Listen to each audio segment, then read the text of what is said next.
الحمد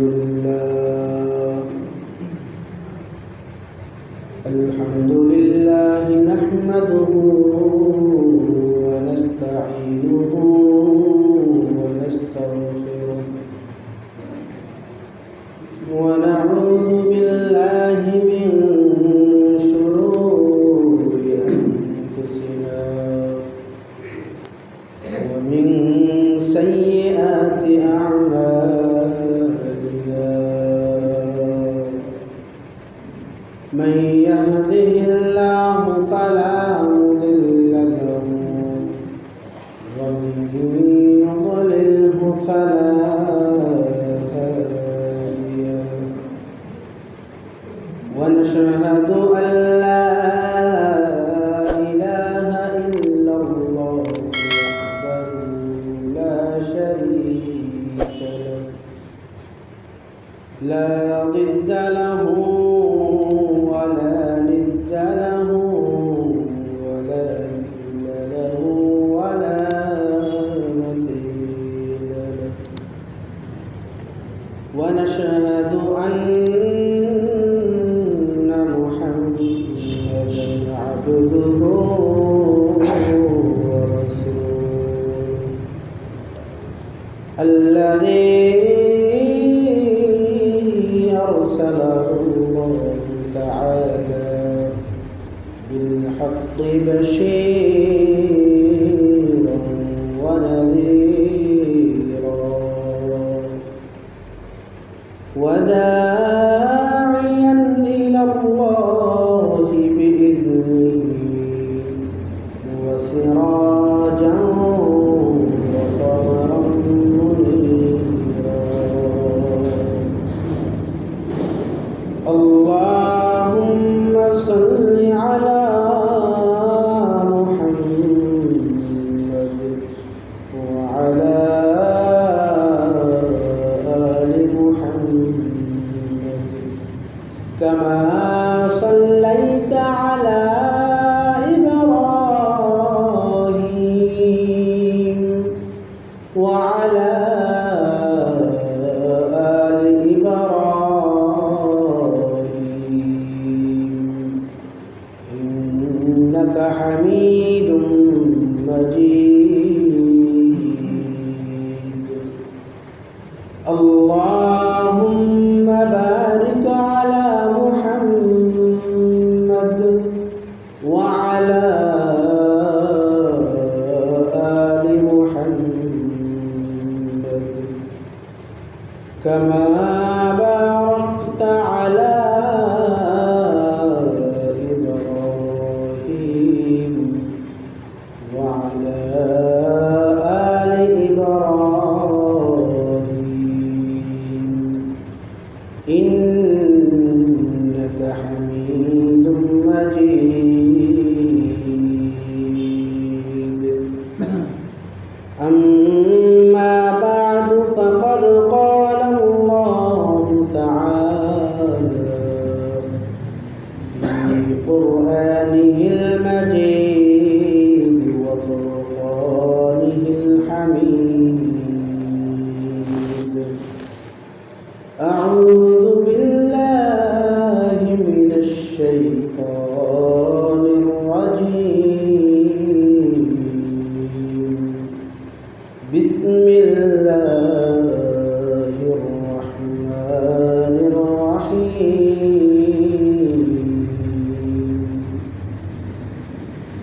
الذين يأكلون الربا لا يقومون إلا كما يقوم الذي يتخبطه الشيطان من المس ذلك بأنهم قالوا إنما البيع مثل الربا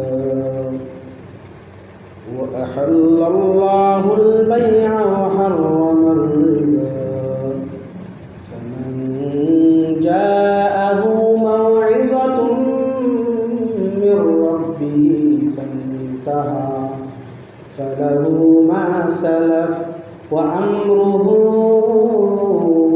إلى الله ومن عاد فأولئك أصحاب النار هم فيها خالدون. وقال النبي عليه الصلاة والسلام: اجتنبوا السبع الموبقات. قلنا وما هن يا رسول الله؟ قال الشرك بالله والسحر وقتل النفس التي حرم الله إلا بالحق وأكل الربا وأكل مال اليتيم والتولي يوم الزحف وقذف المحصنات الغافلات المؤمنات أو كما قال النبي عليه الصلاة والسلام. الحمد لله আল্লাহ জাল্লা জালালুহু ওয়া আম্মা নওয়ালুহুর দরবারে লাখ কোটি শুকর সুজুদ যে মহান রব্বুল আলামিন আমাদের দিল দিমাগ মন মস্তিষ্ক সুস্থ রেখেছেন, হায়াত তৈয়বা দান করেছেন, দুনিয়ার বিভিন্ন কাজ থেকে ফারেক করে তার মহান হুকুম জুমার নামাজ আদায় করার লক্ষ্যে পবিত্র ঘর মসজিদে আগে আগে আসার কিছু দিনই কথা বলাও শোনার তৌফিক দান করেছেন। সেজন্য আমরা সকলেই অন্তরের অন্তঃস্থল থেকে কালিমাত শুকর আদায় করে বলি আলহামদুলিল্লাহ। আলহামদুলিল্লাহ। গত জুমায় আমাদের ধারাবাহিক আলোচনা চলতেছিল। একটা হাদিসের আলোকে ধারাবাহিক কিছু আলোচনা চলছিল। তারই ধারাবাহিকতায় গত জুমায় গিয়েছে রিবা, সুদ সম্পর্কে। যেহেতু অসুস্থ থাকার দরুন বলা যায়নি, সেজন্য আবারও আজকে সেই সুদ সম্পর্কে আলোচনা হবে ইনশাআল্লাহ। তো আমাদের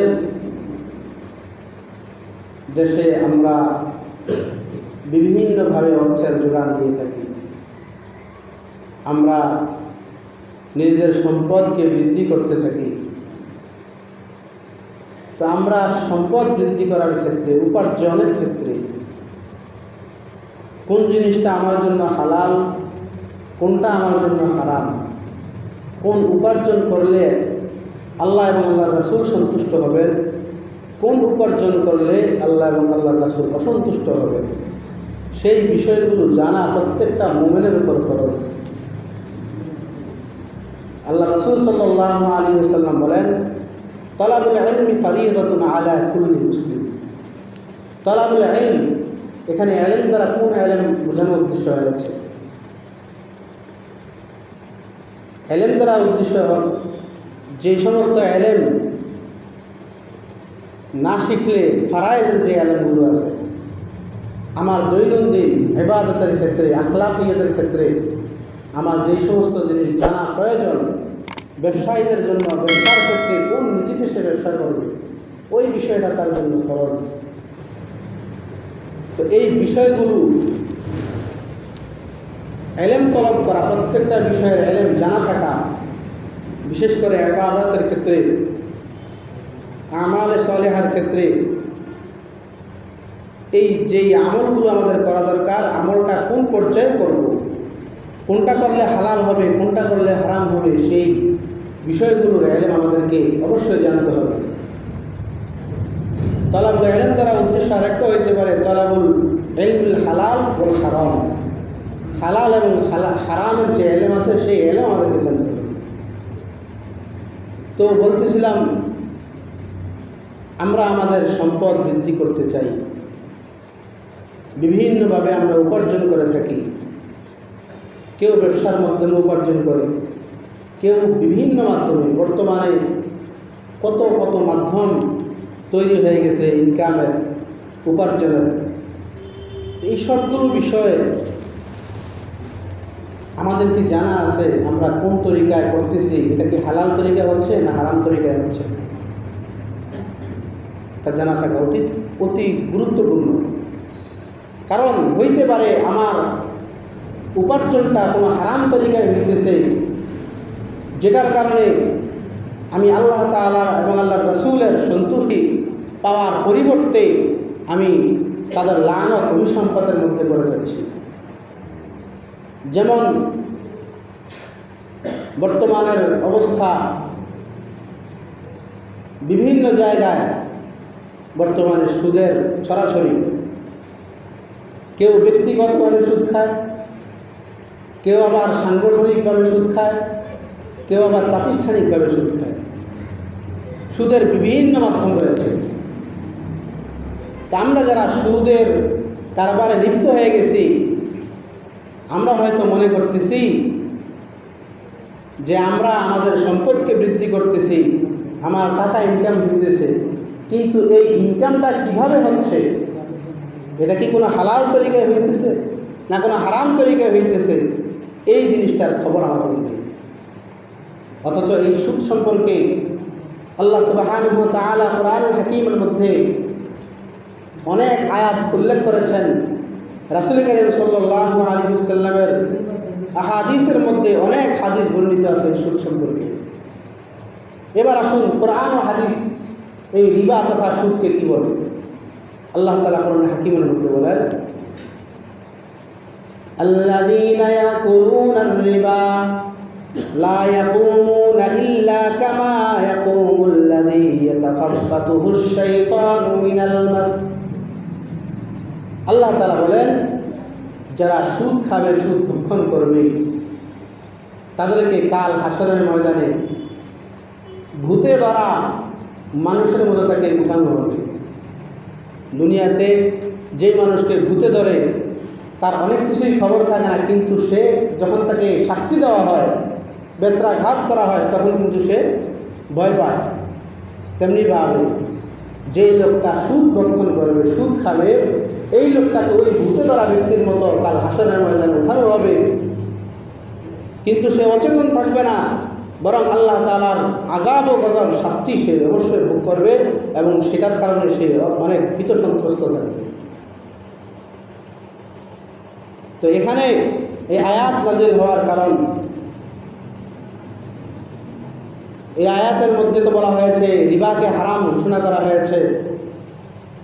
কেন?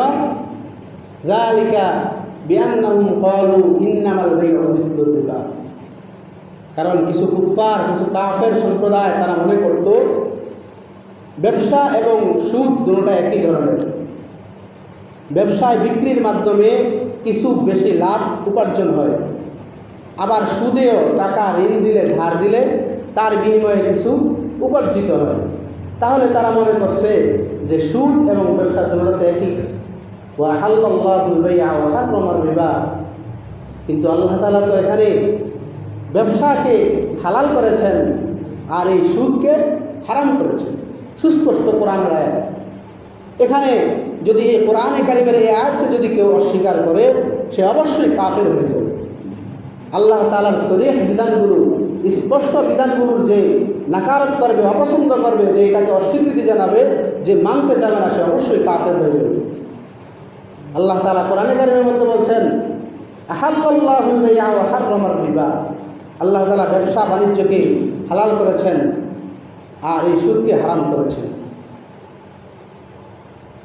এই সুদ যারা খাবে তাদের ব্যাপারে রাসূল করিম সাল্লাল্লাহু আলাইহি ওয়াসাল্লামের হাদিস, আল্লাহ রাসূল সাল্লাল্লাহু আলাইহি ওয়াসাল্লাম বলেন, এই উক্ত আয়াতের তাফসীর ইবনে কাসিরের মধ্যে এই হাদিসটি আনা হয়েছে। লাআনা রাসূলুল্লাহ, লাআনাল্লাহ, আল্লাহ রাসূল সাল্লাল্লাহু আলাইহি ওয়াসাল্লাম বলেন, লাআনাল্লাহু আযজা ওয়া জাল্লা আকিলার রিবা ওয়া মুকিলাহু ওয়া শাহিদাইহি ওয়া কাতিবাহু ওয়া ক্বালা হুম সাওয়া। আল্লাহ রাসূল সাল্লাল্লাহু আলাইহি ওয়াসাল্লাম বলেছেন, চার শ্রেণীর ব্যক্তি এই সুদের সাথে জড়িত। এক নাম্বার সুদদাতা, 2 নাম্বার সুদ গ্রহীতা, 3 নাম্বার যেই 2জন লোক সুদের সাক্ষী থাকে, 4 নাম্বার হলো ওই লোক যে সুদের কথাবার্তাগুলো লেখে। এই লোকগুলোর ব্যাপারে আল্লাহ রাসূল সাল্লাল্লাহু আলাইহি ওয়াসাল্লাম বলেন তাদের উপর আল্লাহ তাআলা অভিশাপ দিয়েছেন, তারা অভিশপ্ত। আরেক আয়াতের মধ্যে আল্লাহ সুবহানাহু ওয়া তাআলা বলেন যে ফাইল্লাম তাফআলু ফাহদারু বিহারবিন মিনাল্লাহি ওয়া রাসূলিহি। আল্লাহ তাআলা বলেন যদি তোমরা এই সুদকে ছাড়তে না পারো, তোমরা যদি সুদকে নিজের আপন করে নাও, তাহলে কাল হাশরের ময়দানে তোমরা আল্লাহ এবং আল্লাহর রাসূলের সাথে যুদ্ধ করার জন্য প্রস্তুত থাকবা। কার এত বড় দুঃসাহস আছে, কার এত বড় সাহস আছে যে আল্লাহ এবং আল্লাহর রাসূলের সাথে যুদ্ধ করবে? এটা কত বড় কথা! আল্লাহ তাআলা কত বড় শাস্তির কথা বলেছেন। যে ব্যক্তি সুদ খাইল সে যেন আল্লাহ তাআলা এবং আল্লাহর রাসূলের সাথে যুদ্ধ করবে। নাউযুবিল্লাহি মিন যালিক। এটা তো গেল। রাসূল কারীম সাল্লাল্লাহু আলাইহি ওয়াসাল্লাম আরেক হাদিসে বলেন সুদ যারা খাবে, সুদের সাথে সংশ্লিষ্ট যারা, তাদের 70টা গুনাহ হবে। আরেক হাদিসে আছে তাদের 99টা গুনাহ হবে। তার মধ্যে সর্বনিকৃষ্ট সবচেয়ে ছোট গুনাহটা হলো আপন মায়ের সাথে জিনা করা। নাউযুবিল্লাহি মিন যালিক। এবার দেখেন, এবার আপনারা বুঝেন, আমরা সমাজের মধ্যে যেই লোকটা নিজের মা বোনের সাথে বেয়াদবি করে, আমরা তাদেরকে মানুষ মনে করি না, কিন্তু আমার অজান্তেই আমি তো এই গুনাহের বোঝা কাঁধে নিয়ে উঠতে হবে। আমি যে সুদের সাথে জড়িত হয়ে গেলাম, তাহলে আমার আমলনামার মধ্যে তো মায়ের সাথে জিনা করার মতো এই খারাপ কাজের গুনাহ আমার আমলনামার মধ্যে লেখা হয়ে যাবে। এই জন্য ভাইয়েরা আমার, আমরা সতর্ক থাকতে হবে। আমরা দেখেন এই পর্যায়ে কিছু মাসআলাও বলতে হয়।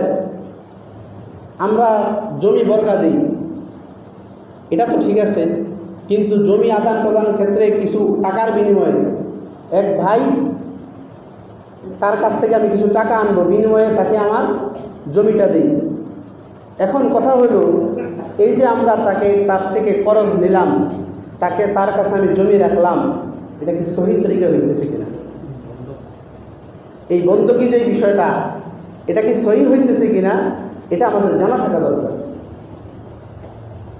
সুদ কাকে বলে আগে এটা বুঝতে হবে। সুদ কাকে বলে?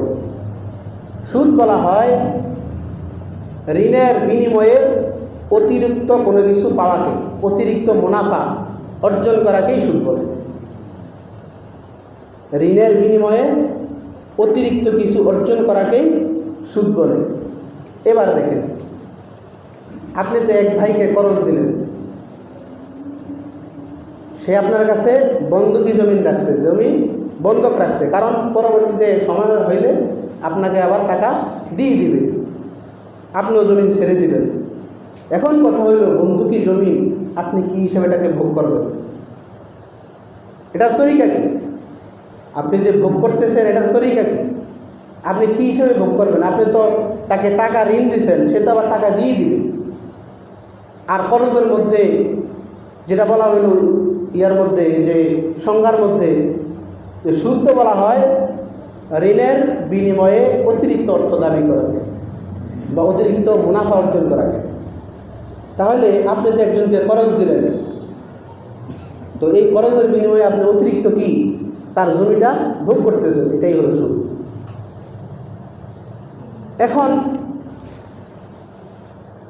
আমরা কিভাবে এই শুরুটা করতে পারি? জমি তো আমার প্রয়োজন, আমার জমি প্রয়োজন, আরেকজনের টাকা প্রয়োজন। আমি এখন এটাকে জায়েজ শুরুতে কীভাবে করতে পারি, এটাও আমাদের জানা থাকা দরকার।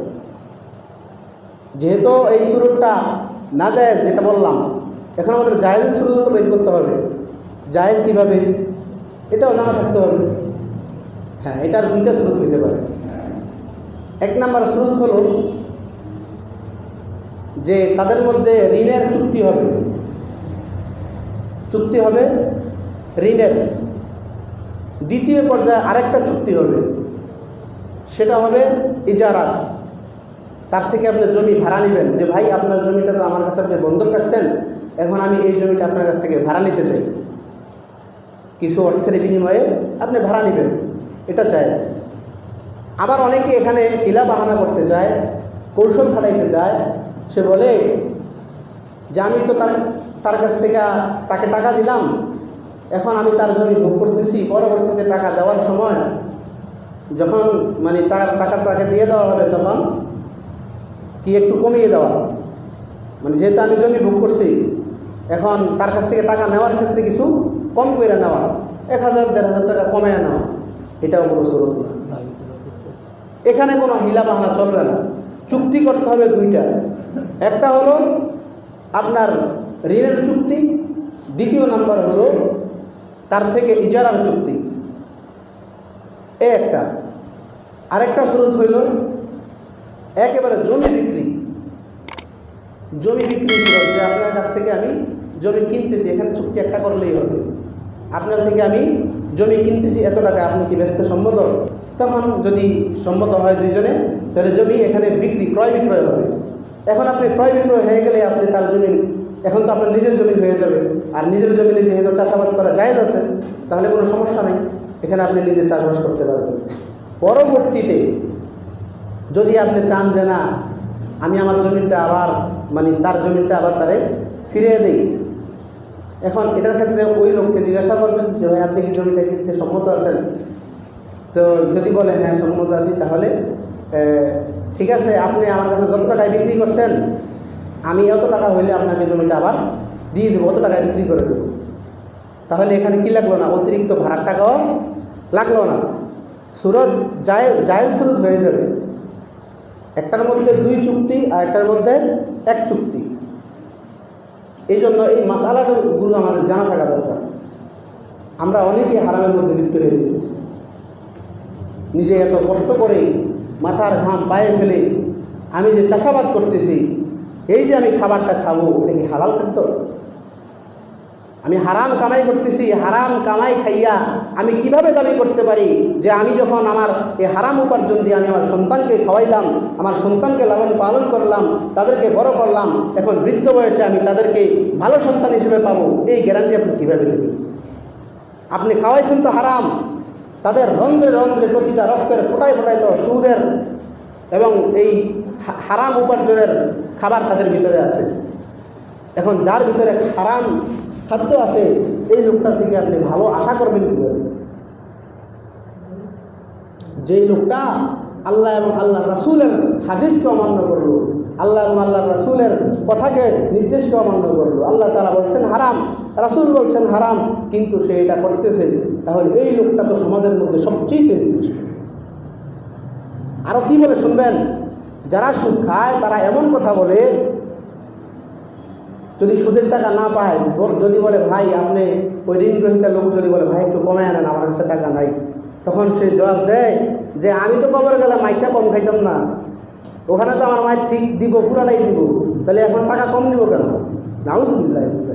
তাহলে এই লোকটা অবশ্যই জানে, এই লোকটা অবশ্যই জানে এই সুদ হারাম, এই সুদ নিকৃষ্ট একটা জিনিস, এবং এর দ্বারা কবরে কী হবে, শাস্তি হবে। তাহলে সে জানা সত্ত্বেও এই কাজের মধ্যে জড়িত, তাহলে এই লোকটাই তো সমাজের মধ্যে সবচেয়ে নিকৃষ্ট। আপনি দেখেন, নামাজ না পড়লে, চুরি করলে, এই বিষয়গুলোর ক্ষেত্রে এই সমস্ত জিনিসও হারাম, কিন্তু এটা করার দ্বারা আপন মায়ের সাথে জিনা করার মতো এই ধরনের খারাপ বদামল নিজের আমল নামার মধ্যে যুক্ত হবে না।